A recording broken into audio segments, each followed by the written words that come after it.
Assalamualaikum warahmatullahi wabarakatuh. Waalaikumsalam warahmatullahi wabarakatuh.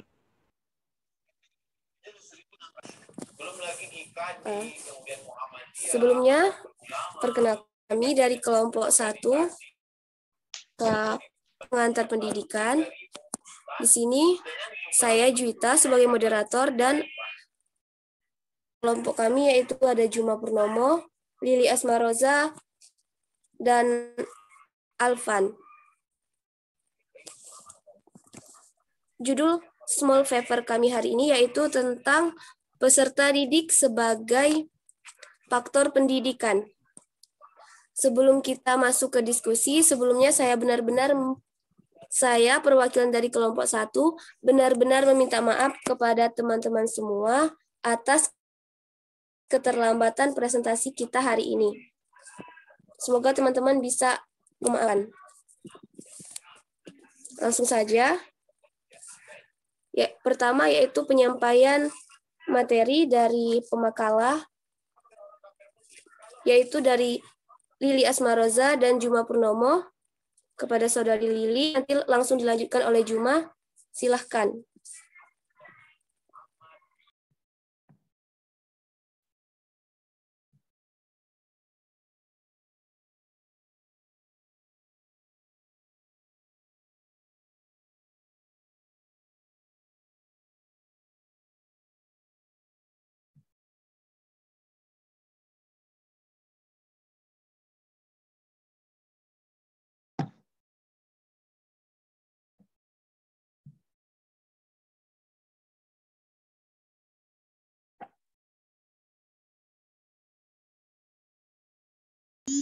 Baik, Assalamualaikum warahmatullahi wabarakatuh.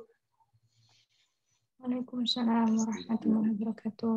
Baik, terima kasih kepada saudari moderator yang telah memperkenankan saya untuk menjelaskan dari materi kami.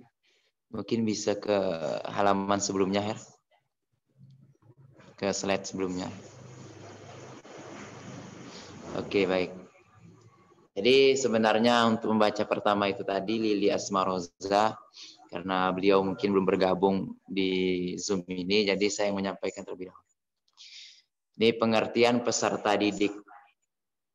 Peserta didik. Jadi pengertian peserta didik itu adalah anggota masyarakat yang berusaha mengembangkan potensi diri melalui proses belajar, melalui proses pembelajaran yang tersedia pada jalur, jenjang, dan jenis pendidikan tertentu.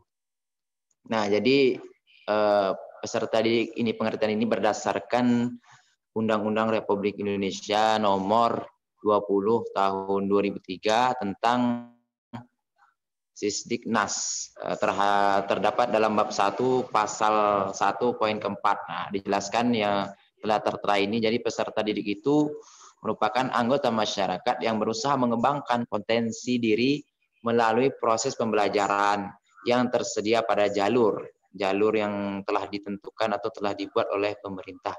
Jadi jenjang dan jenis pendidikan tertentu. Next.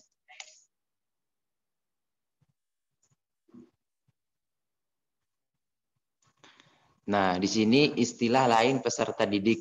Nah, jadi di suatu seseorang yang dididik atau seorang peserta didik itu banyak istilah lain. Jadi ada yang kita dengar santri, pertama santri itu seperti di pondok-pondok itu santri gitu kan. Kemudian mahasiswa ini istilah umum bagi peserta didik pada jenjang pendidikan perguruan tinggi. Nah, jadi seperti kita mahasiswa. Nah, jadi mahasiswa itu yang sedang menempuh pendidikan di perguruan tinggi negeri, itulah mahasiswa, swasta juga. Dan yang ketiga, pelajar. Pelajar adalah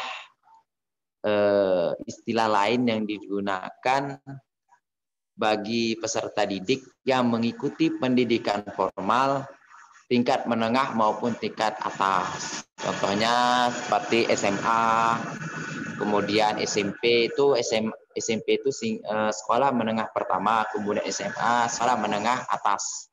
Nah, itulah pelajar. Kemudian masuk ke murid. Murid itu merupakan definisi yang hampir sama dengan pelajar dan mahasiswa. Jadi hampir sama murid dan pelajar gitu. Kemudian yang kelima itu siswa. Siswa adalah istilah bagi peserta didik yang pada jenjang pendidikan dasar dan menengah. Gitu. Jadi siswa ini pada jenjang pendidikan dasar seperti SD, kemudian SMP, sampai menengah. Kemudian yang keenam yaitu warga belajar. Apa warga belajar itu? Ya, ini warga belajar adalah istilah bagi peserta didik non formal seperti pusat kegiatan belajar masyarakat atau kalau disingkat PKBM. Bisa juga mungkin TPA, Taman Anak Belajar, itu adalah salah satu program warga belajar. Jadi pengembangannya melalui kayak ada kajian di suatu tempat atau di rumah-rumah ke rumah-rumah, itu adalah salah suatu program warga belajar seperti itu. Mungkin Saudara Lili sudah bergabung di Zoom.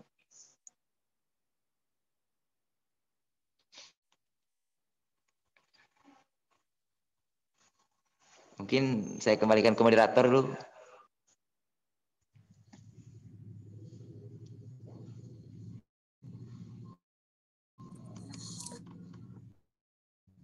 Terima kasih kepada Juma. Selanjutnya, Saudari Lili, apakah sudah ada di dalam Zoom? Maaf, sebelumnya Saudari Lili terkendala di sinyal, sehingga belum bisa bergabung dengan kita sekarang.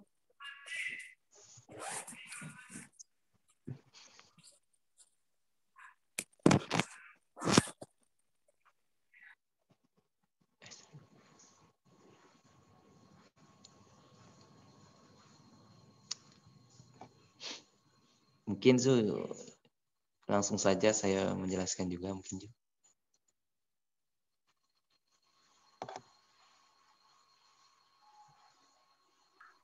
Maaf, ada beberapa teman kita yang belum bisa masuk ke Zoom karena saya juga kurang tahu apa alasan, apa penyebabnya, mungkin karena sistem atau karena sinyal. Jadi untuk materi selanjutnya silakan pada Juma untuk dilanjutkan. Oke, baik. Terima kasih kepada saudari moderator. Jadi saya akan melanjutkan lagi penjelasan. Ini pada bagian karakteristik peserta didik. Apa karakteristik itu?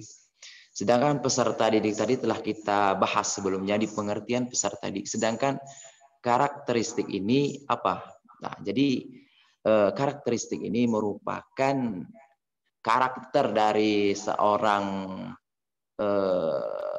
seseorang yang dimana karakter dia itu memiliki budi pekerti, atau karakter dia ini yang dijiwai dia, atau memang sifat dia itu seperti ini. Itulah karakter dari seseorang.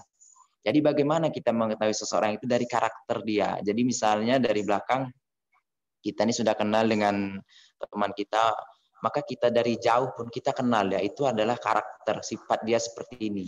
Dari cara dia berjalan, cara dia menggunakan pakaian, nah itu salah satu karakteristik dia, atau sudah kebiasaan dia yang telah dia bawa kehidupannya sehari-hari, sehingga kita ini sudah mengetahui dia, itulah karakteristik. Nah, jadi sifat-sifat orang tadi dapat kita ketahui. Nah, itulah namanya karakteristik. Nah, karakteristik ini terbagi lagi menjadi 5 seperti itu. Pertama, karakter peserta didik. Nah, itu ada terbagi menjadi 6. Jadi pertama, peserta didik adalah subjek. Apa peserta didik sebagai subjek? Yakni pribadi yang memiliki pribadi sendiri atau konsep diri sendiri. Nah, jadi ini subjek. Subjek itu apa? Subjek itu kan pelaku, gitu kan. Seperti ada pelaku. Jadi dia ini yang mempunyai konsep diri dia sendiri. Bagaimana dia mengatur dalam diskusi atau dalam bergaul terhadap masyarakat. Nah, itu adalah peserta didik adalah subjek. Jadi dia yang berperan. Dialah ada pelakunya. Jadi. Nah, kemudian yang kedua itu peserta didik adalah makhluk yang sedang berkembang.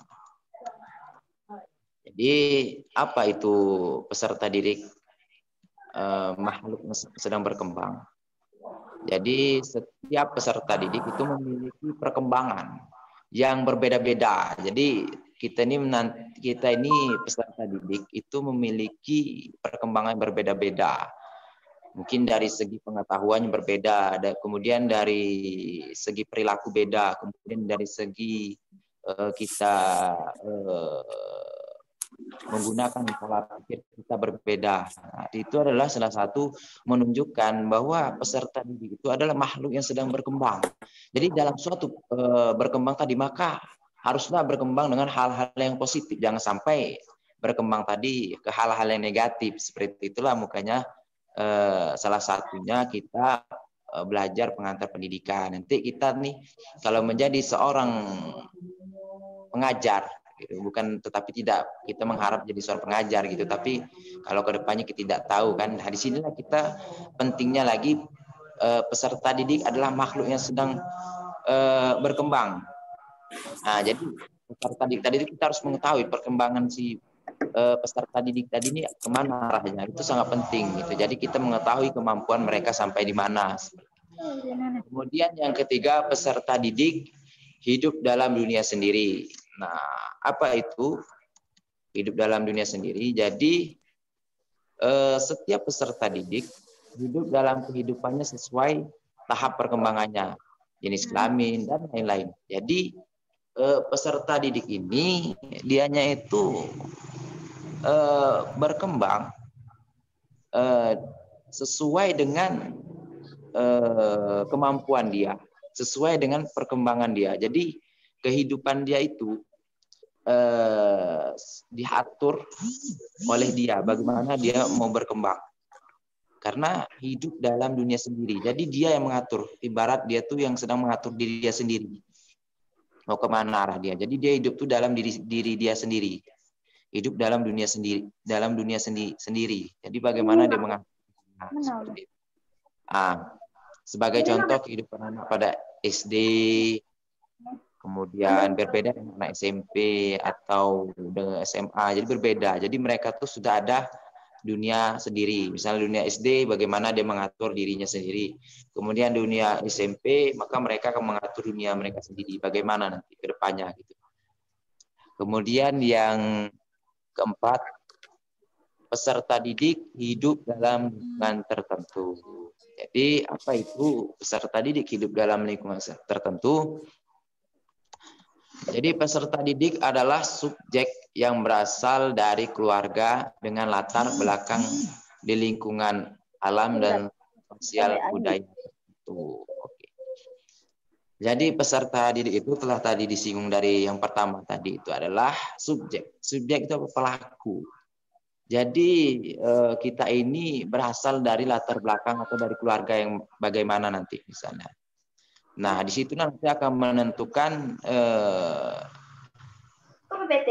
jadi nanti dari keluarga itu, latar belakang keluarga kita yang baik, nanti akan menentukan kita pergaulan terhadap alam sekitar dan terhadap sosial. Misalnya di latar belakang kita, keluarga kita itu positif, hal-hal positif, selalu diajarkan hal-hal yang positif, kemudian kita ditanami hal-hal yang menjerumus kepada agama, lebih kepada hal-hal yang mendidik. Nah, nanti ketika kita terjun ke masyarakat, maka kita akan mengetahui hal itu. Jadi kita tuh memang sudah dibekali oleh keluarga kita. Karena apa? Latar belakang kita tadi itu sudah diajari atau sudah diberitahu. Nah, jadi nanti setelah kita keluar dari keluarga kita atau kita merantau, maka kita akan terjun ke masyarakat. Nah, disitulah kita menggunakan yang telah diajarkan oleh orang tua kita.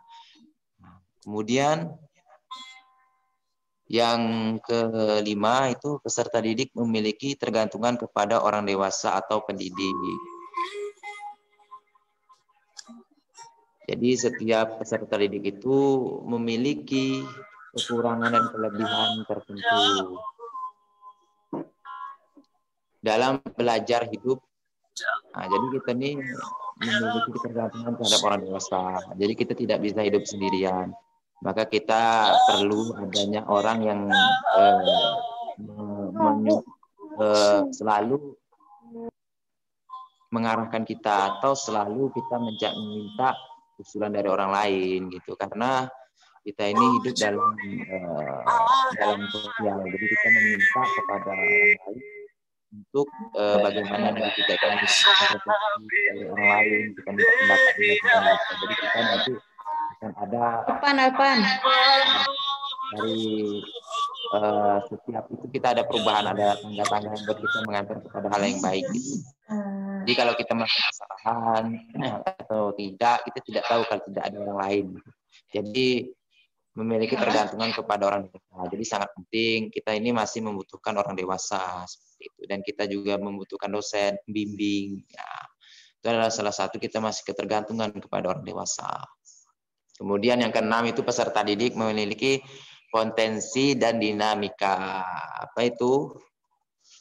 Jadi bantuan pendidik berupa pendidikan agar anak peserta didik menjadi dewasa mungkin dicapai oleh peserta didik.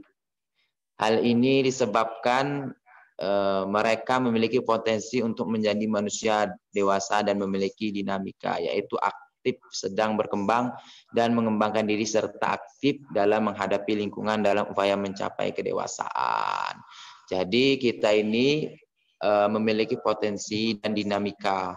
Jadi kita harus mengembangkan potensi diri kita dalam kehidupan ini. Jadi kita itu memang harus ada potensi diri. Jadi jangan sampai kita karena kita ini hidup, kalau kita ini memang sudah tidak dipakai lagi, sudah dibuang. Tapi kalau nak dibuang kan kembali lagi gitu. Karena ya jadikanlah kita ini orang yang memiliki potensi diri dan bermanfaat bagi orang lain.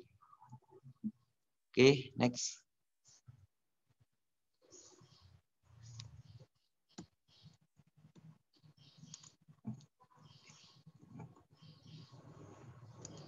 Oke, batas awal dan akhir pendidikan. Jadi di sini batas awal dan akhir pendidikan.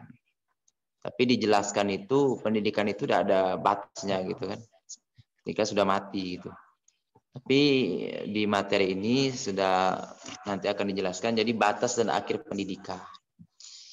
Ibnu Khaldun, nama lengkapnya adalah Abdurrahman Al-Ghazali, menerangkan bahwa batas awal berlangsungnya pendidikan adalah sejak bersatunya sperma dan ovum. Nah, jadi mungkin yang pernah belajar biologi mungkin sudah tahu ya gitu. Jadi ada pembuahan gitu kan. Nah, ini salah satu sperma dan ovum kalau sudah menyatu, maka sebagai awal kejadian manusia itu sudah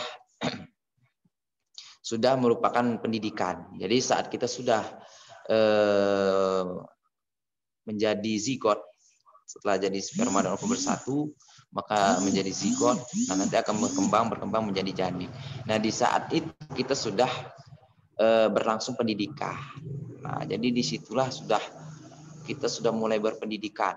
Nah, jadi kita diajari berpendidikan dari mulai kecil, kita belajar dari kayak mana kita tuh sudah memang berjuang dari ribuan sel sperma. Mohon maaf, sel sperma itu kan hampir 5.000-an gitu banyak. Tapi kita sudah belajar bagaimana kita itu harus mengejar ovum gitu tadi. Nah, disitulah kita sudah mulai belajar. Dapat kita ovum tadi, maka menjadilah kita sekarang. Nah, itulah istilahnya. Nah, kemudian sedangkan batas akhir pendidikan adalah tidak ada. Karena selama hayat manusia dituntut untuk melibatkan diri dalam pendidikan sehingga menjadi insan kamil.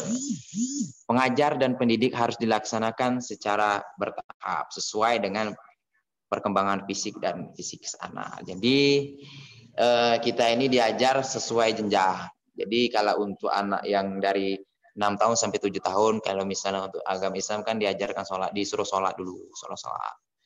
Nah, kalau sudah umur 10 tahun, kalau tidak mau sholat, nah pukul lagi. Nah, itu. Jadi mungkin itu yang dapat saya sampaikan pada kali hari ini. Saya kembalikan kepada moderator.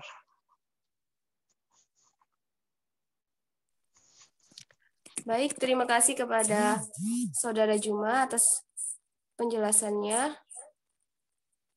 Kita masuki sesi selanjutnya, yaitu penyampaian atau pemberian kritik maupun saran kepada teman-teman semua.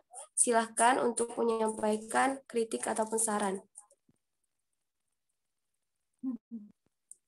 Ya, anak kritik.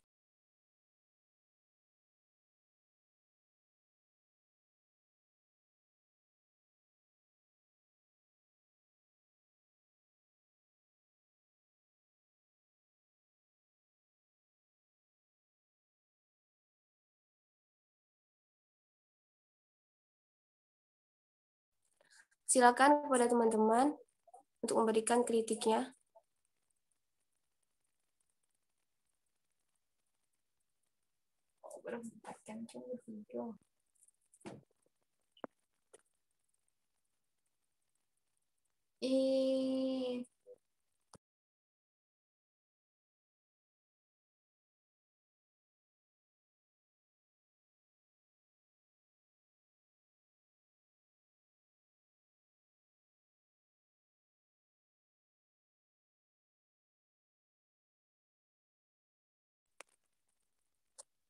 Apakah ada teman-teman?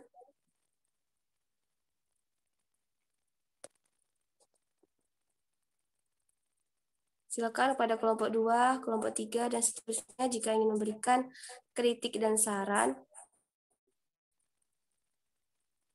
Karena kami sadar untuk penampilan small paper kami hari ini banyak sekali kekurangannya, jadi kami membutuhkan kritik dan saran dari teman-teman semua sehingga kedepannya kesalahan ini tidak terulang kembali.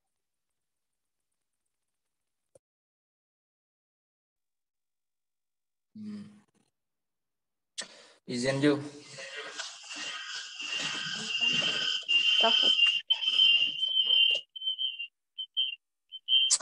Baik, Assalamualaikum warahmatullahi ta'ala wabarakatuh. Baik, penampilan dari kelompok pemakalah pada pagi ini sudah sangat baik sekali. Tapi di sini saya bukan ingin memberikan saran atau kritik, cuma sedikit masukan. Kalau yang sudah saya baca dari makalah dari kelompok pemakalah pada pagi ini, mungkin di sana lebih baik. Bukan lebih baik, karena di situ kan mungkin penulisannya ada yang kelebihan, ada yang tulis, contohnya misalkan kayak batasan, terbuat batasan gitu kan, ada kelebihan gitu. Untuk kedepannya langkah baiknya diperbaiki lagi, karena mungkin kita di akhir semester kan akan menghadapi yang namanya skripsi. Sangat penting sekali bagi kita untuk dari segi penulisan yang salah. Itu yang pertama. Dan yang keduanya mungkin alangkah baiknya kan di sana kan ada, kalau saya lihat itu ada 2 pembahasan gitu. Nah, untuk kalau bisa pastikan ya siapa yang akan mempresentasikan itu benar-benar bisa gitu. Nah, karena kalau tiba-tiba contohnya kayak Juma tadi kan, dia tadi kan sebenarnya bukan materi yang pertama, tapi dia menyampaikan materi yang kedua. Tapi alangkah baiknya pastikan ya gitu. Nah, yang materi pertama ini, materi yang kedua ini orangnya, biar tidak gelabakan kayak tadi gitu. Nah, karena kalau kita sudah diberikan tugas, pasti kita punya tanggung jawab menyampaikannya dengan sebaik-baiknya gitu. Nah, kalau tiba-tiba kita kan misalkan kita menguasai materi yang kedua, materi yang pertama kita tidak menguasai. Nah, tiba-tiba kita langsung menyampaikannya. Jadi kan agak gimana gitu. Nah, pahamlah gitu kan. Jadi untuk kedepannya semoga kita lebih baik lagi. Ini bukan kritik dan saran, cuma sedikit masukan dari saya. Dan mungkin saya langsung lanjut ke pertanyaan saja. Yang pertama yang ingin saya tanyakan gitu nah, tolong jelaskan oleh kelompok pemakalah pada pagi hari ini, apa tujuan dari kelompok pemakalah mempresentasikan makalah ini. Karena mungkin cukup sepele pertanyaan dari saya ini, tapi pertanyaan ini sangat penting. Banyak dari kita hanya bertujuan mempresentasikan materi yang diberikan dosen kepada kita. Tapi pada saat kita ditanya, apa tujuan kalian mempresentasikan makalah ini? Apa tujuan yang kalian harapkan setelah kalian mempresentasikan makalah ini kepada kami semua? Gitu.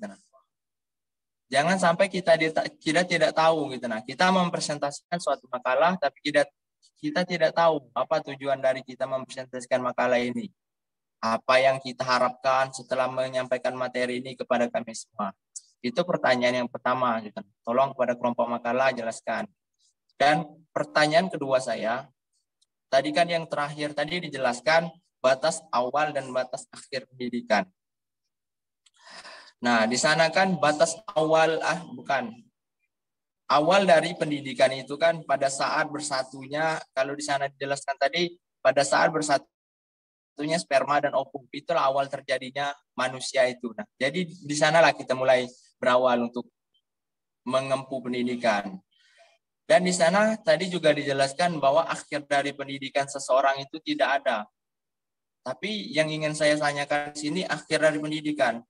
Misalkan begini, ada orang gila gitu Nah, kalau orang gila atau memiliki gangguan kejiwaan, otomatis beliau tidak akan mengurusi lagi yang namanya pendidikan, warga. Pasti dia tidak memiliki kesadaran gitu Jadi, apakah kita bisa mengatakan bahwa orang yang mempunyai gangguan jiwa atau orang gila itu memiliki akhir dari pendidikannya gitu Nah, mungkin itu saja yang ingin saya tanyakan. Jika omongan saya banyak yang salah, saya mohon maaf. Sekian, wassalamualaikum warahmatullahi taala wabarakatuh.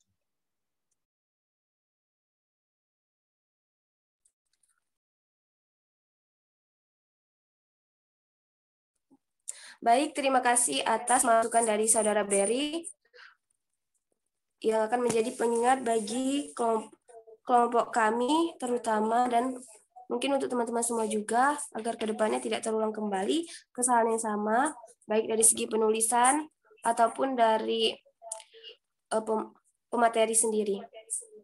Dan untuk kelompok Berry dari kelompok berapa? Kelompok 2 yuk. Oke, kelompok 2. Dan terima kasih atas pertanyaannya. Selanjutnya, apakah masih ada yang ingin memberikan masukan, kritik, ataupun saran? Izin Juwita, Ana ingin bertanya. Silakan kepada Saudari Indri. Baik, Assalamualaikum warahmatullahi wabarakatuh. Waalaikumsalam warahmatullahi wabarakatuh. Tadi kan ada dijelaskan oleh Saudara Jumah atas penjelasannya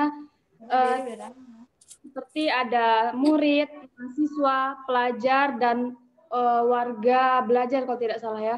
Nah, kalau mahasiswa itu kan seperti yang dapat saya tangkap dan saya simpulkan, mahasiswa itu adalah orang yang menuntut ilmu pada bangku kuliah kan. Nah, yang ingin saya tanyakan di sini untuk anak PAUD dan TK itu penyebutannya itu seperti apa? Ataukah murid, ataukah pelajar, ataukah siswa? Kemudian untuk pertanyaan yang kedua, kita ini kan FKIP ya, pasti nanti akan menjadi guru. Taruhlah sekarang kita sebagai calon guru. Nah, bagaimana nanti kita itu menyikapi peserta didik yang kita ajarkan itu nakal? Karena setiap peserta didik itu kan memiliki karakteristik yang berbeda.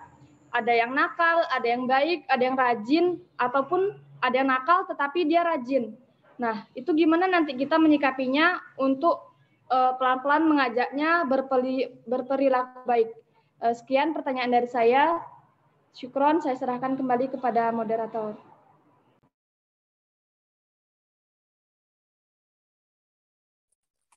Terima kasih atas pertanyaannya. Sebelumnya, maaf, Indri dari kelompok berapa ya? Indri?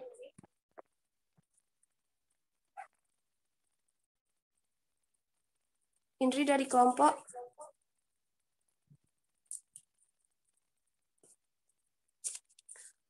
Baiklah, karena tidak ada lagi yang ingin memberikan kritik ataupun Beri dari saran. kelompok 2, Ju. Selanjutnya silakan kepada teman-teman, terutama kepada kelompok yang belum bertanya untuk menyampaikan pertanyaannya. Terkait, Saya ingin bertanya. silakan. Baiklah, Assalamualaikum warahmatullahi wabarakatuh. Perkenalkan, saya Nofisa Fitri. Nah, yang ingin saya tanyakan, apa yang seharusnya dilakukan oleh seorang pendidik atau guru untuk membentuk karakter seorang peserta didik atau siswa? Terima kasih. Afwan, anu tadi gangguan sinyal.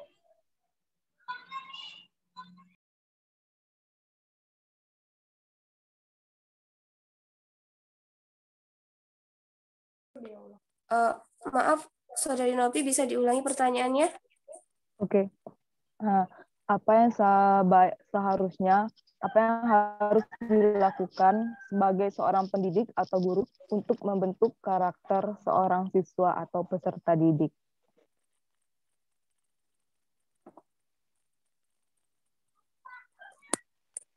Baik, terima kasih atas pertanyaannya. Ada lagi yang ingin bertanya? Silakan.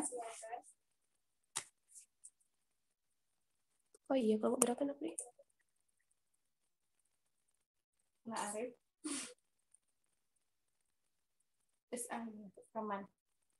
Saudari Nopi dari kelompok berapa?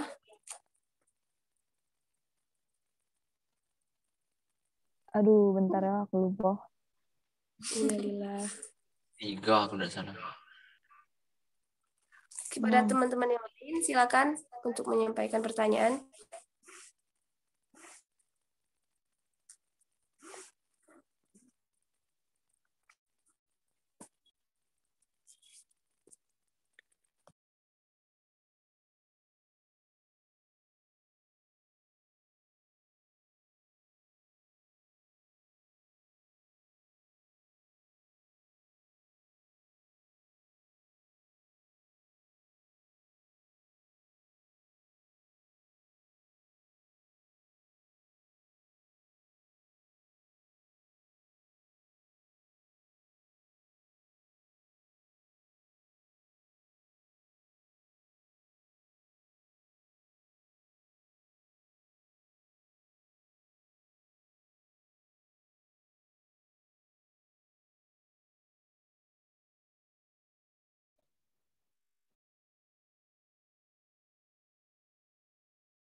Baiklah, sambil menunggu pertanyaan dari teman-teman yang lain, Saudara Juma akan menjawab pertanyaan dari Saudara Berry. Kepada Saudara Juma, silakan.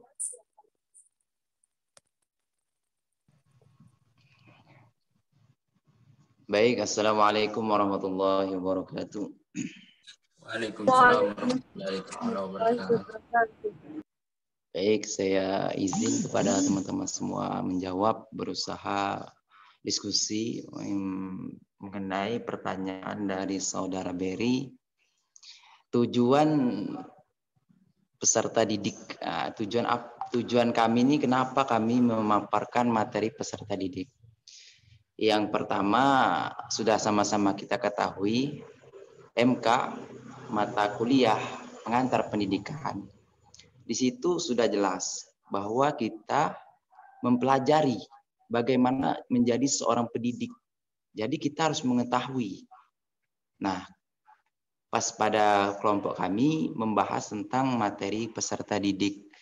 Nah, jadi dengan peserta didik ini, ya kita mengetahui karakter daripada peserta didik, orang yang kita ajari atau orang yang kita didik. Kita harus mengetahui karakternya. Nah, itulah tujuannya. Dan juga tujuan kita mengetahui posisi kita sekarang ini adalah seorang peserta didik atau seorang yang diajari oleh dosen. Nah, jadi kita mengetahui posisi-posisi yang telah kita lewati tahap-tahap seperti itu. Nah, itu yang pertama, tujuan dari materi kami peserta didik. Kemudian yang kedua, apakah orang gila itu sudah berhenti pendidikan atau masih bisa pendidikan gitu? Jadi saya sedikit mengutip jurnal di sini, jurnal dari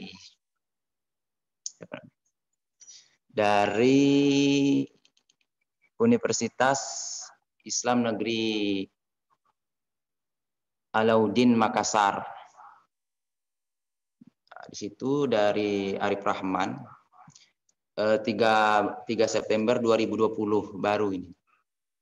Jadi dalam jurnalnya itu, di mana saya menjelaskan dulu orang gila itu apa gitu kan. Kita nih kalau tidak tahu orang gila, mungkin kita anggap orang gila itu orang yang tidak punya pengetahuan atau orang yang biasa di jalan-jalan. Bukan itu. Kita jangan tahu itu orang gila gitu kan. Tapi kita harus mengetahui orang gila itu apa gitu kan. Nah, di sini sudah jelaskannya.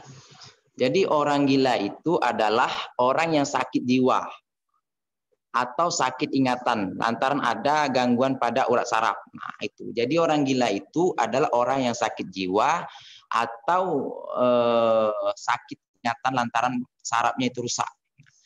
Faktor-faktor dari orang gila ini yang saya baca tadi banyak gitu kan. Ada mungkin karena cinta atau karena depresi atau karena penyakit atau karena ini faktornya itu ada dua, faktor dalam, faktor luar. Kayak internal, eksternal. Kalau eksternalnya itulah tadi karena cinta, karena depresi atau karena penyakit. Nah, gitu kan. Kalau keturunan itu dari dalam, dari keturunan dia gitu. Nah, jadi yang saya baca, mereka orang gila itu tetap menerima pendidikan. Contohnya di rumah sakit jiwa itu salah satu langkah dari memberikan pendidikan kepada mereka. Nah, itu berarti mereka masih menerima pendidikan. Nah, itu adalah yang telah saya baca materi barusan dari jurnal tadi, bahwa orang gila itu masih menerima pendidikan. Tetapi kalau orang yang masih berjalan-jalan keliaran itu mungkin mereka itu belum ketangkap oleh pihak pemerintah atau pihak orang yang membina gitu kan. Jadi muka ada rumah sakit jiwa. Nah, itu salah satu program pendidikan untuk mereka. Jadi diajari mereka itu bagaimana biar mereka itu menjadi normal gitu. Banyak sekarang kita lihat orang gila itu menjadi korban-korban yang misalnya tabrak lari gitu kan. Nah, itu salah satu peran pemerintah. Jadi melihat dari itu maka pemerintah itu kalau tidak salah sampai kalau di Indonesia ini ada HAM-nya gitu. HAM-nya itu dibuat oleh Indonesia. HAM itu kan hak asasi manusia. Jadi lihat nih HAM terdapat pada pasal 42 Undang-Undang Hak Asasi Manusia yang berbunyi setiap warga negara yang berusia lanjut, cacat fisik atau cacat mental berhak memperoleh perawatan, pendidikan, pelatihan dan bantuan khusus atas biaya negara untuk menjamin kehidupan bermasyarakat, berbangsa dan bernegara. Nah, jadi sudah kita bisa berpatok, sudah ada undang-undangnya gitu. Jadi orang gila itu tetap berpendidikan, tapi dia memang khusus rumah sakit jiwa gitu kan, kayak orang misalnya pemilihan kepala desa, sedangkan dia tidak terpilih, maka dia misalnya depresi kan, tidak terpilih. Nah, itu pasti akan ada memang panti asuhannya, panti asuhan untuk kalau salah ada di kampung saya itu cuman beda desa saja. Itu ada orang yang gila, dia habis calon kepala desa. Kemudian dia di apa namanya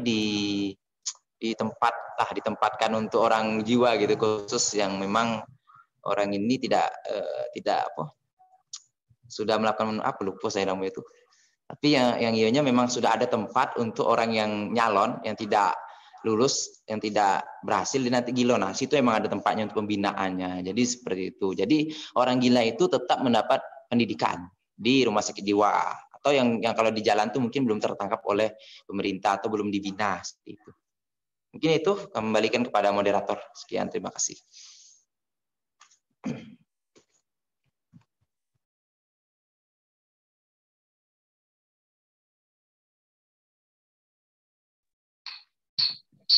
Baik.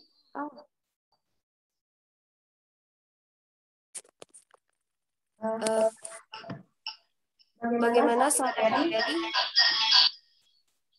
Oke, Jo, terima kasih atas jawabannya.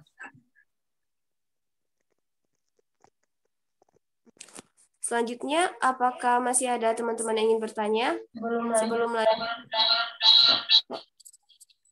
Sebelum lanjut ke pertanyaan.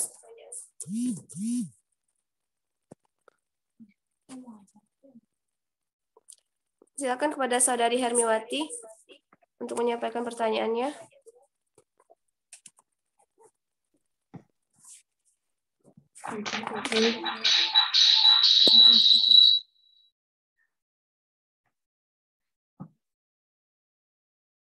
Baik, bismillahirrahmanirrahim. Tidak usah ngomong. Udah. Udah. Baik, saya dari kelompok 5 ingin bertanya kepada kelompok 1. Tadi sempat membahas tentang batas awal berlangsungnya pendidikan, yaitu mohon maaf itu dari Persatuan Sperma dan Ovum. Tentunya dalam pendidikan itu ada bentuk-bentuknya itu. Nah, bentuk pendidikannya bagaimana sehingga bisa dikatakan awal dari pendidikan berlangsungnya pendidikan itu adalah ketika bersatunya sperma dan ovum. Itu dari mana? Kok bisa terjadinya berlangsungnya pendidikan itu? Nah, bentuknya itu bagaimana gitu? Mungkin bisa dijelaskan oleh kelompok 1. Syukron.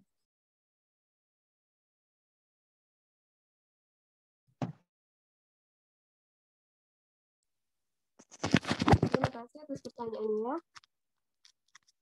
Jika masih ada yang ingin bertanya, silakan.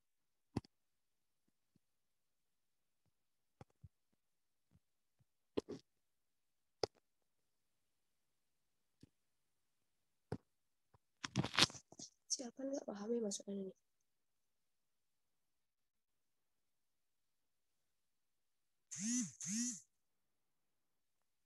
Alpan jawab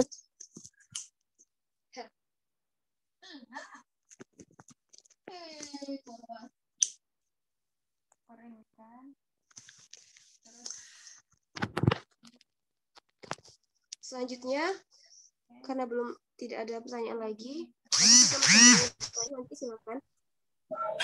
Saudara Alpan akan menjawab pertanyaan dari pada Alpan. Baik. Bismillahirrahmanirrahim. Assalamualaikum warahmatullahi wabarakatuh. Saya Alpan Haidir Rasita Rahab. Saya akan mencoba menjawab pertanyaan dari saudari Nopi. Pertanyaannya ialah, apa yang harus dilakukan seorang pendidik atau guru untuk membentuk karakter seorang murid? Membangun karakter siswa dapat dilakukan dengan 7 hal berikut. 1. Menjadi contoh bagi siswa. 2. Menjadi apresiator. 3.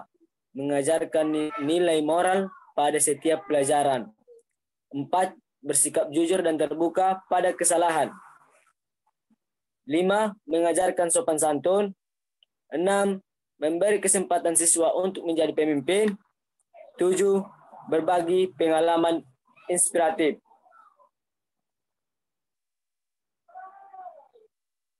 Menjadi contoh bagi siswa. Guru dapat dipandang sebagai orang tua lebih dewasa oleh para siswanya. Hal itu artinya siswa menilai guru sebagai contoh dalam bertindak dan berperilaku. Hal ini menuntut guru harus pandai dalam menjaga sikap dan perilaku guna memberikan contoh yang terbaik. 2. Menjadi apresiator. Sebagai guru, hendaknya tidak hanya sekedar mementingkan nilai akademis, tetapi juga mengapresiasi usaha siswanya sebagai pengajar. Menilai siswa dari segi akademis memang penting, namun juga perlu diingat bahwa menghargai kebaikan yang dilakukan siswa itu juga sangat perlu. Cara sederhana yang dapat dilakukan adalah dengan mengapresiasi usaha siswa tanpa selalu membandingkan nilai yang didapatkan. Misalnya, dengan memberikan pujian bagi siswa yang datang awal, rajin mengerjakan tugas, atau bersikap baik selama di sekolah.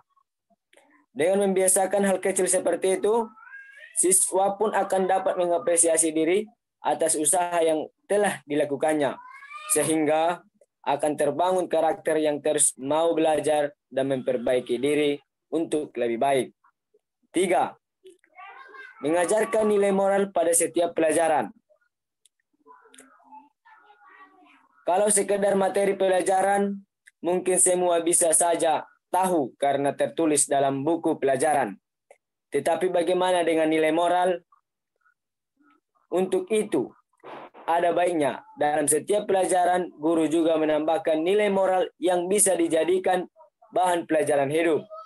Misalnya, saat mengajarkan matematika, guru tidak hanya sekedar memberikan tugas dan cara mengerjakan kepada siswa, tetapi juga bisa mengerjakan nilai kehidupan seperti dengan mengerjakan soal matematika untuk bersabar dan berusaha untuk memecahkan suatu masalah dengan mengasah logika berpikir. Nah, dengan begitu, nantinya siswa akan menghadapi suatu masalah dalam hidupnya. Dia bisa berpikir optimis bahwa setiap masalah adalah ada jalan keluarnya selama berusaha. 4. Bersikap jujur dan terbuka pada kesalahan. Guru juga manusia, sehingga tidak luput dari suatu kesalahan, meskipun tidak pernah berniat melakukan itu, atau tanpa sengaja. Misalnya, suatu ketika guru datang terlambat, salah dalam mengoreksi jawaban siswa. Untuk memberi contoh yang baik, guru sebaiknya mau mengakui kesalahan yang dibuat sekecil apapun itu, sehingga hal itu akan teringat dalam diri siswa untuk bersikap yang sama ketika melakukan kesalahan meski tidak disengaja. 6. Mengajarkan sopan santun. Hal yang sering luput diajarkan di sekolah adalah bagaimana cara bersikap sopan santun. Mungkin terdengar sederhana, tetapi ini merupakan hal penting yang layak diajarkan kepada siswa untuk menjaga sikap dan mengetahui mana yang baik dan mana yang benar. Tidak jarang guru menemui siswa yang bersikap tidak sopan hanya karena mereka tidak tahu bagaimana cara bersikap yang baik dan benar. Atau malah selama ini mereka mencontoh sikap negatif orang di sekitarnya, sehingga mereka menganggap itu sebagai hal yang lumrah. 6. Memberi kesempatan siswa belajar menjadi pemimpin. Saat ini mempunyai karakter memimpin merupakan hal yang krusial untuk dimiliki. Menyadari hal ini, ada baiknya guru juga bisa membantu siswa untuk melatih jiwa kepemimpinan mereka. Cara sederhananya bisa dengan membuat tugas kelompok dan memastikan setiap anggota mempunyai kesempatan sebagai ketua kelompok. Jadi, tidak hanya siswa-siswa itu saja yang jadi ketua kelompok, tetapi semua bisa belajar menjadi pemimpin. 7. Berbagi pengalaman inspiratif. Tidak ada salahnya sesekali menceritakan pengalaman personal yang dimiliki guru untuk dibagikan kepada para siswa. Tidak harus cerita yang hebat dan menginspirasi. Sekecil apapun itu, pengalaman yang diceritakan tidak bisa menjadi pembelajaran yang berguna untuk para siswa. Dengan berbagi pengalaman, siswa jadi terinspirasi dan dapat belajar dari pengalaman guru, sehingga mereka tidak menjadi generasi yang minder, namun generasi yang tetap melakukan kebaikan, meskipun itu dinilai kecil. Karena yang terpenting adalah karakter keberanian. Itulah yang perlu ditanamkan guru kepada siswanya. Itulah hal-hal sederhana yang bisa dilakukan guru dalam membangun karakter pada siswa. Dengan cara sederhana itu, diharapkan bisa mendidik siswa tidak hanya pada kemampuan akademis saja, tetapi juga pribadi yang positif, yang berkarakter Indonesia. Mungkin sampai di sini yang dapat saya sampaikan. Saya kembalikan kepada moderator.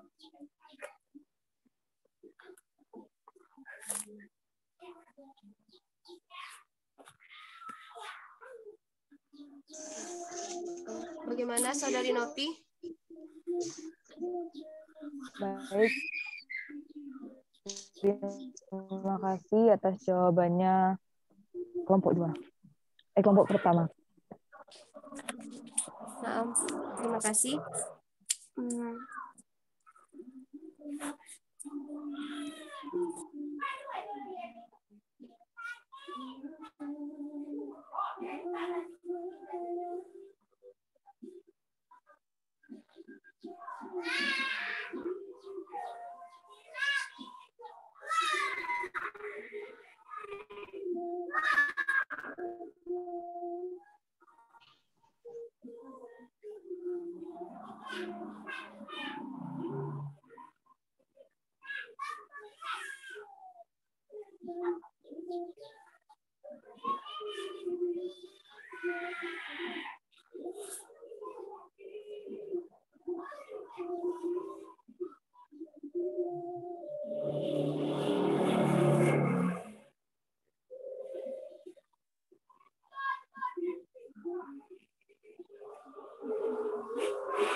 Selanjutnya, Saudari Lili akan menjawab pertanyaan dari Saudari Indri. Silakan kepada Saudari Lili.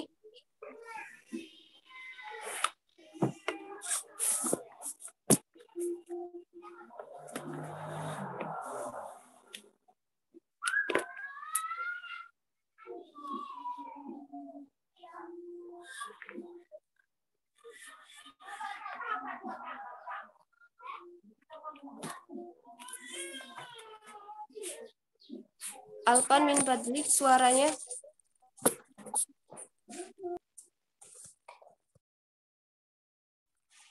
Silakan Pak Saudari Lili untuk menyampaikan jawabannya.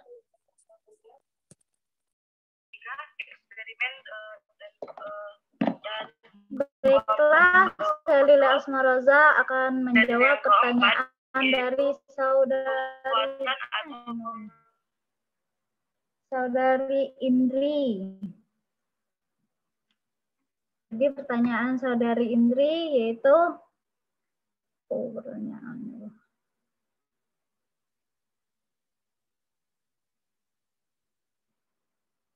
Nah, untuk teman-teman yang ingin bertanya, kami bisa. Nenteng. Afwan, nggak ada suaranya. Tunggu, masih nge-lag nih. Baiklah, jadi pertanyaan Indri itu yang pertama apa penyebutan? Yuk mati. Oi.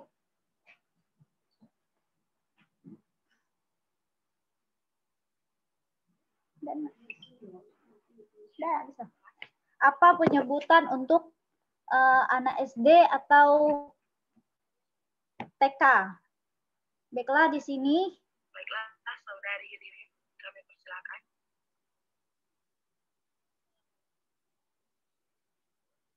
pendapat dari Profesor Dr. Ana Suhaina Soefarno, mantan rektor IKIP, sekarang UNJ.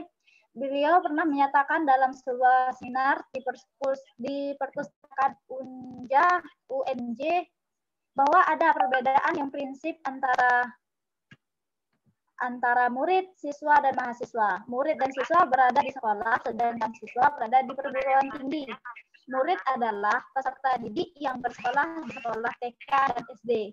Jadi anak TK dan anak SD berhak disebut murid. Jadi saudara Indri, PAUD dan TK itu penyebutannya adalah murid, masih murid ya. Nah, pertanyaan Indri yang kedua yaitu bagaimana menyingkapi peserta didik yang nakal? Yang pertama, beri nasihat dengan cara menemui murid tersebut lalu menanyakan apakah murid tersebut mempunyai masalah sehingga menyebabkan kenakalan yang terjadi. Nah, bisa saja kenakalan itu berawal dari permasalahan yang sedang dihadapi oleh anak tersebut. Nah, kita akan sebagai guru atau pendidik, kita harus dapat membantu membuat saran atau dapat memotivasi anak tersebut agar dapat berubah dan bersemangat lagi dalam belajar. Terus yang kedua, jika anak tersebut tidak dapat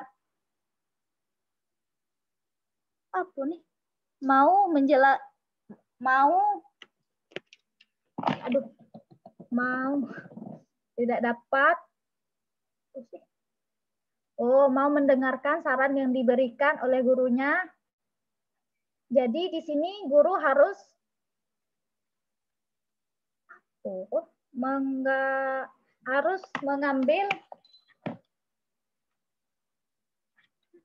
mengambil tindakan keras, yaitu dengan menggunakan sanksi sesuai dengan kenakalan siswa tersebut, agar dengan adanya sanksi siswa tersebut agar dapat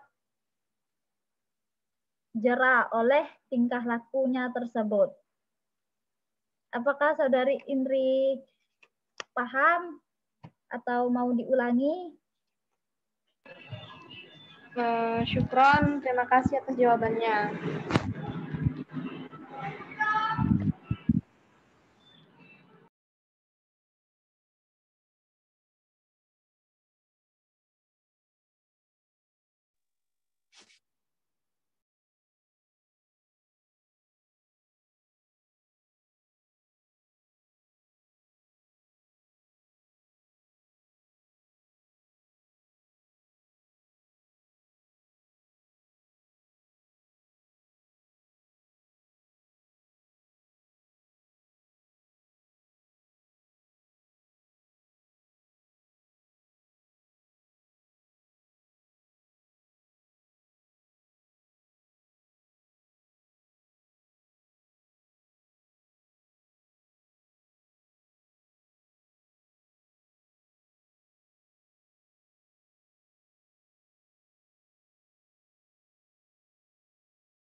Selanjutnya, pertanyaan dari Saudari Hermiwati akan dijawab oleh Saudara Juma.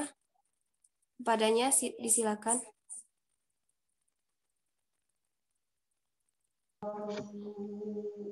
Baik, Assalamualaikum warahmatullahi wabarakatuh. Apakah saudari Her berada di Zoom?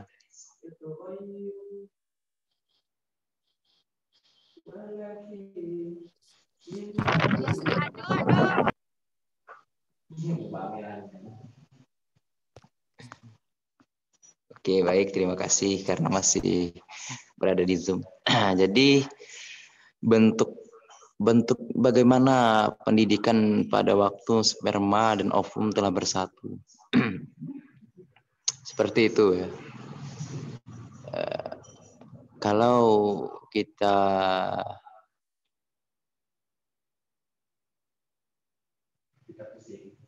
ingin memiliki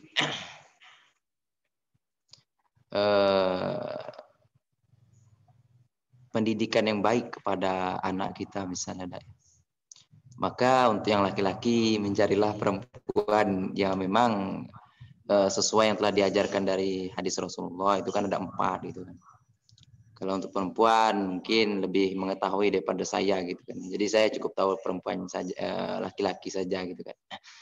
Jadi untuk pendidikan pada saat sperma dan ovum bersatu, di situ kita sudah mohon maaf pada saat sebelum pembuahan antara sperma dan ovum itu kan di situ terjadilah pertempuran yang luar biasa di mana 5.000 sel sperma dari laki-laki itu berusaha ingin merebut atau ingin mengejar daripada ovum. Ovum itu apa? Ovum itu sel telur dari ovarium.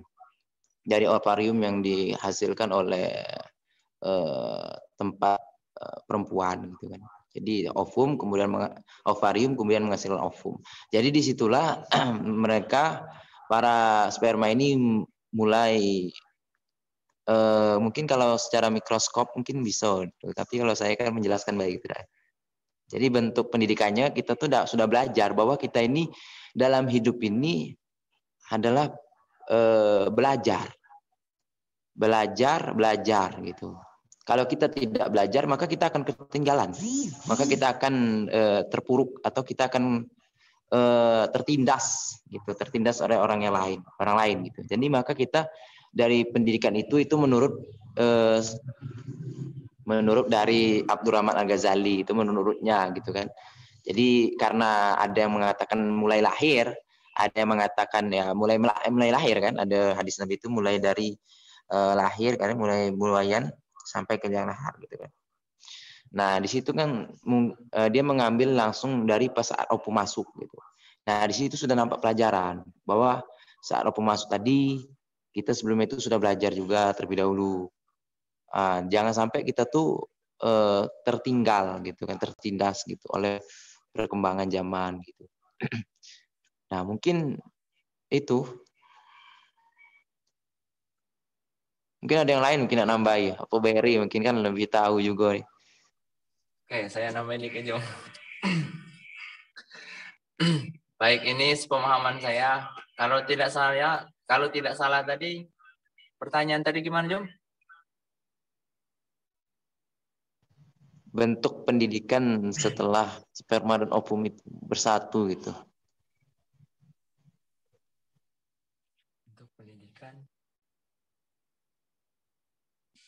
Bentuk pendidikan.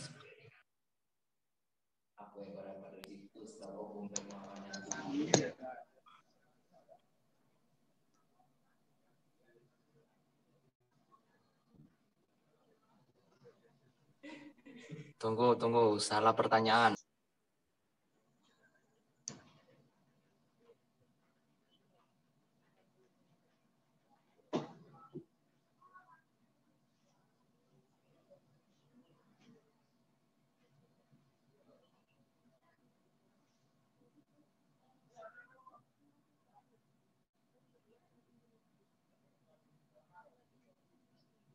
Awal pendidikan dari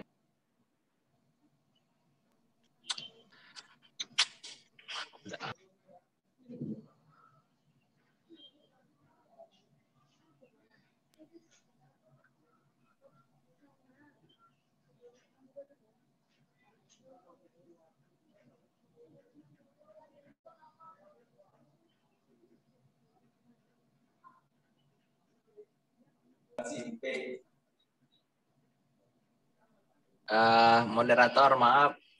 Saya tadi mungkin tidak mendengar begitu jelas dari pertanyaannya. Jadi salah connect sedikit gitu. Karena saya tidak terlalu paham IPA gitu. Nah, sebenarnya dari SMK kemarin tidak ada belajar IPA. Tapi gini ya, sepemahaman sedikit. Kan dibilang dengan Jumah tadi, setelah bernyatunya itu apa sperma dan ovum itu sudah dikatakan pendidikan. Betul enggak, Jum? Menurut saya memang betul gitu nah. Karena di situ tadi sudah dijelaskan beberapa kali dengan Juma bahwa untuk terbentuknya kita ini kan itu memiliki banyak proses.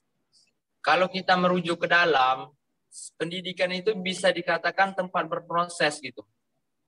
Nah, bisa dikatakan tempat berproses. Sama dengan kayak proses pembuahan tadi kan dari sperma. Sperma itu kan banyak jumlahnya.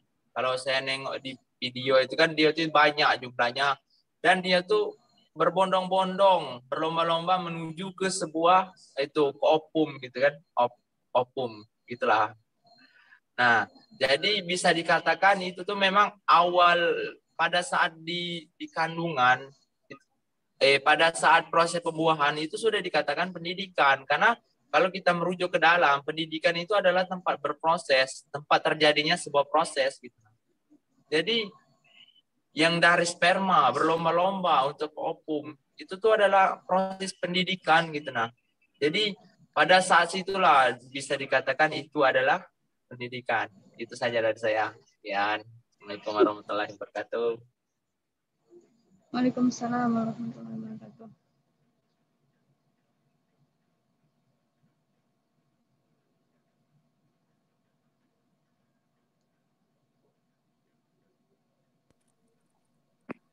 Baiklah.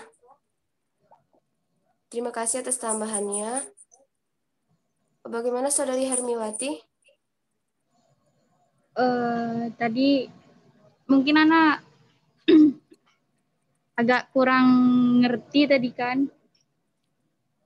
Kan tadi saya bertanya bentuk pendidikannya bukan bentuk prosesnya kan. Maksud Ana tuh kan kalau pendidikan itu adalah membentuk suatu pengetahuan gitu. Jadi pendidikan yang bagaimana gitu dalam proses itu gitu. Nah, bukan yang dikatakan proses entah itu beribu-ribu terus dengan itu kan ada proses pembentukan manusianya kan. Maksud paham enggak maksud Ana tuh bentuk pendidikan yang bagaimana gitu? Di masa itu kok bisa dikatakan di masa itu sudah berlangsungnya pendidikan gitu. Oh, baik. Untuk jawaban dari Saudara Juma tadi bagaimana Saudari Hermiwati? Itu mungkin lebih ke prosesnya kan. Beliau menjawab seperti dari beribu-beribu sperma terus entah mana yang akan menjadi manusia, itu kan adalah suatu proses reproduksi jatuhnya kan. Maksud Ana tuh dihubungkan dengan pendidikan, sedangkan pendidikan itu adalah menghasilkan suatu pengetahuan. Di masa itu tuh pendidikannya bagaimana gitu. Pendidikan kita kan ada pendidikan waktu di kandungan, setelah dilahirkan, umur sekian kayak gitu.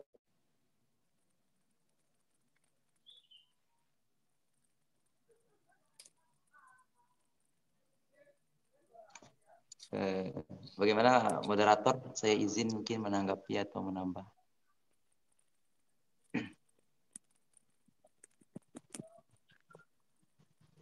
Sebelum itu, ya maksud dari pertanyaan Saudari Hermiwati yaitu bentuk dari pendidikan itu. Karena kenapa itu disebut batas awal pendidikan dan bentuknya bukan prosesnya. Iya. Ya, silakan pada Juma. Iya. Baik, terima kasih kepada saudari moderator. Jadi izin mungkin berkaitan juga, tetapi Qura itu lebih menjelaskan gitu. Jadi pendidikan yang bisa kita ambil dalam hidup ini, kita jangan berlaku sombong. Karena kita bisa lihat bahwa kita ini dari sesuatu yang hina. Nah, itu adalah satu hal positif. Jadi kita jangan sombong. Itu bentuk pendidikan pertama. Kemudian yang kedua, kita memperoleh pengetahuan dari proses itu. Itu yang kedua. Pertama, kita jangan berlaku sombong karena kita ini sesuatu yang hina awalnya. Kita tahu prosesnya, mungkin teman-teman sudah tahu juga. Jadi yang pertama, jangan sombong. Itu. Yang kedua, kita memperoleh pengetahuan. Kita menjadi tahu bahwa kita ini dulu dari hal yang seperti itu hingga sekarang. Kita merasa bangga dengan diri kita. Itu. Jadi kita memperoleh pengetahuan yang baru. Dan yang ketiga, maka kita harus berperilaku yang baik kepada orang lain. Dan jangan sampai kita ini memiliki sifat yang buruk. Gitu. Jangan sampai kita ini lebih buruknya atau kita ini memiliki sifat yang buruk pada orang lain, maka kita dermawan pada orang lain. Kita tahu kita ini sudah dari mohon maaf, kita ini sudah kita ketahui kita dari hal-hal yang memang ya kita mohon maaf gitu, sama-sama kita tahu bukan rahasia umum lagi, bukan rahasia umum lagi gitu kan, semua sudah mungkin tahu gitu kan. Nah, kita sudah mengetahui, maka di sini kita harus bersifat baik dengan orang lain. Kita mengetahui kita dari hal yang memang mohon maaf mungkin ya kita sama-sama tahu gitu kan, dari hal yang sperma dan ovum gitu, kita itu tahu kita, maka kita harus berperilaku yang baik gitu. Nah, pertama tadi jangan sombong, dan kedua kita berperilaku yang mendapat pengetahuan dari itu, kemudian kita harus menjadi orang yang baik. Nah, mungkin banyak lagi, mungkin teman-teman bisa memaparkan juga dari proses itu, bukan proses, dari bentuk dari pendidikan dari bersatunya sperma dan ovum tadi, maka kita akan mendapat pelajarannya gitu. Ini tuh.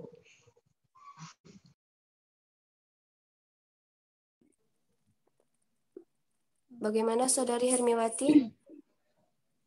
Biar lebih jelas ya, mohon maaf, terima kasih untuk jawabannya. Maksud saya itu mungkin ada materinya atau bukan hanya sekedar argumen saja gitu. Nah, mungkin ada materi. Kenapa kalian memaparkan materi kalau pendidikan itu pendidikan di awal itu berlangsung pada waktu itu, proses itu. Mungkin ada materinya. Nah, mungkin ada namanya, itu proses pendidikan ini kayak gitu. Itu maksud Ana, entah itu pendidikan internal atau eksternal, kan itu ada bagian-bagiannya, itu maksud Ana. Mungkin ada materinya gitu.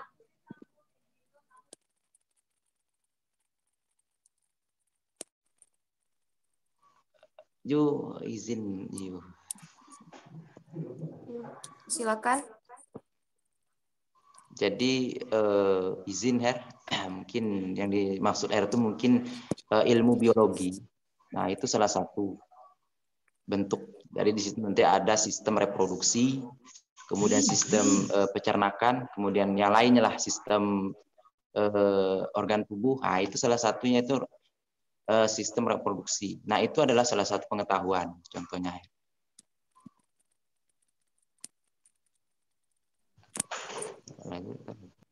Syukran jazilan untuk jawabannya.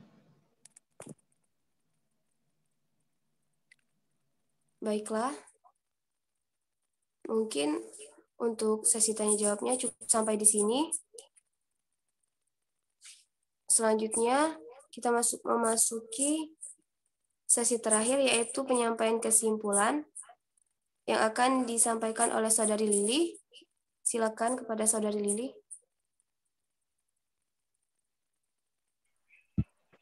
Baiklah, jadi kesimpulan dari materi kami yaitu, jadi peserta didik adalah manusia seutuhnya yang berusaha untuk mengasah potensi supaya lebih potensial dengan bantuan pendidik atau orang dewasa.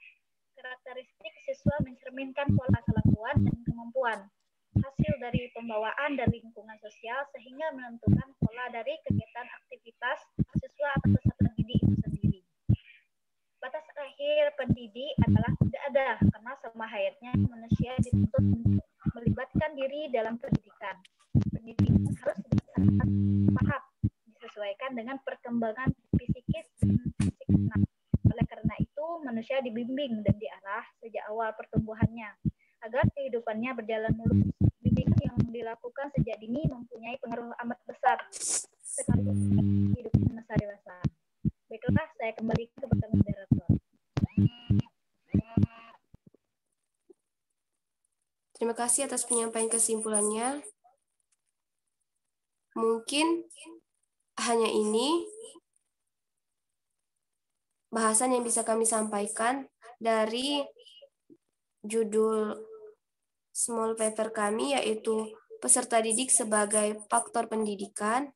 Kami menyadari banyak sekali kekurangan dari baik dari segi makalah, baik dari segi small paper, short presentation, atau dari teknis presentasi itu sendiri.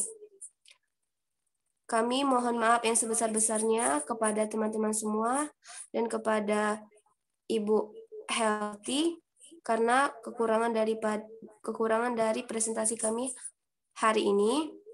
Mungkin hanya ini yang bisa kami sampaikan. Semoga kedepannya bisa lebih baik lagi untuk kita semua, terutama dalam pelajaran ini tentang pengantar pendidikan, di mana ini sangat benar-benar sesuai dengan jurusan kita, yaitu pendidikan bahasa Arab.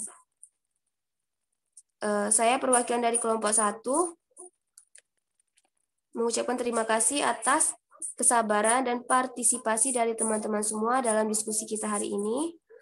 Akhirul kalam. Wassalamualaikum warahmatullahi wabarakatuh. Sebelum itu, marilah kita tutup diskusi kita hari ini dengan lafaz hamdalah. Alhamdulillah. Silakan kepada teman-teman jika ingin